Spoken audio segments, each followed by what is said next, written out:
Sound আসেন দেখো। কি করবো আমি বুঝতে পারছি না। তবু যেহেতু বিদায় অনুষ্ঠান, এটা বিদায় মানেই বেদনা, তারপরেও করছি। মানে হয়তো এটা একটা পরিবার, পরিবার থেকে একজন মানে হয়তো ধরে না অন্য কোথাও বেড়াতে যাচ্ছে, এজন্য পরিবার থেকে যে একদম চলে যাচ্ছে তা না, কিন্তু যখনই ওরা মনে করবে স্যারকে তোমাদের পাশে পাবে।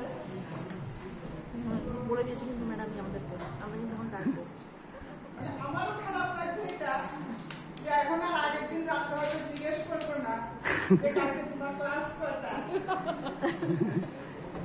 স্যারও হয়তো বলবে না যে আজকে কিন্তু তাড়াতাড়ি আমার যেতে হবে। যাই হোক, মানে তোমরা সত্যি তোমাদের অনুষ্ঠান থেকে বুঝতে পারলাম তোমরা সবাই স্যারকে কতটা ভালোবাসো। এটাই আর কিছু বলবো না।